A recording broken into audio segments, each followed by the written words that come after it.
Yumshoq kuch boshqalarning xohish-istaklarini shakllantirish qobiliyatiga tayanib, bu o'rnak bo'lish va boshqalarning siz istagan narsani qilishga jalb qilishdir. Agar men sizni o'zim xohlagan narsani qilishga ko'ndira olsam, unda sizni bunga majbur qilish yoki mukofotlashga ehtiyoj qolmaydi. Jozef Nay.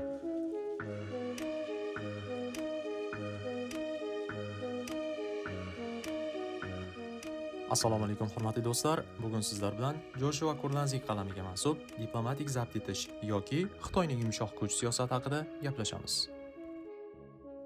Joshua Kurlanzik amerikalik jurnalist, siyosatshunos va xalqaro munosabatlar bo'yicha ekspert. Ayniqsa Xitoy siyosati, Janubi-Sharqiy Osiyo va yumshoq diplomatiya sohalarida tanilgan tadqiqotchi va muallifdir. Aytishlaricha, Kurlanzik kitobni yozish uchun 6 ta mintaqada yashab, jurnalist sifatida maydonni kuzatgan. U Xitoyning yumshoq kuchini o'rganish uchun Tailand, Laos, Kambodja, Myanma, Malayziya, Indoneziya kabi davlatlarda bir necha yil yashab, elita va oddiy odamlar bilan intervyu olgan. Ya'ni kitob faqat nazariy emas, balki real odamlar va hukumatlar bilan bevosita suhbatlar natijasi hisoblanadi. Xitoy 21-asrda global ta'sirini oshirish uchun madaniyat, diplomatiya, media, investitsiyalar va shartsiz yordam orqali juda puxta soft power strategiyasini yuritmoqda. Bu strategiya ko'plab davlatlarda AQShning an'anaviy ta'sirini siqib chiqarayotganligini ko'rishimiz mumkin.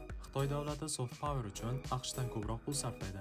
AQSh yiliga madaniy diplomatiya uchun taxminan 1,5 milliard dollar sarflasa, Xitoy yiliga 7 milliard dollargacha sarflaydi. Shuningdek, Xitoy davlatining Konfutsiy institutlar soni global tarmoq sifatida British Council yoki Goethe instituti bilan raqobat qila oladi. Joshua Kurlanzikning ushbu asari Xitoyning dunyodagi pozitsiyasini ko'proq tushunish imkonini berib, shuningdek, avval Xitoyning global kengayishi asosan iqtisodiy kuch bilan bog'liq deb o'ylagan bo'lishimizga qaramasdan, kitob orqali uning yumshoq kuchdan juda strategik va tizimli tarzda foydalanayotganini ko'rishimiz mumkin. Xitoyning madaniyat, til, media, diplomatiya va iqtisodiy yordam orqali davlatlar bilan do'stona imij yaratishi bu faqat tashqi siyosat emas, balki global ongni shakllantirish jarayoni ekanligi alohida e'tiborga molikdir. Aytgancha, ushbu asar mutolaasiga sababchi bo'lgan Muhajir Books ijodiy jamoasiga o'z minnatdorchiligimni bildiraman va kelgusi faoliyatlarda ham ulkan muvaffaqiyatlar tilab qolaman.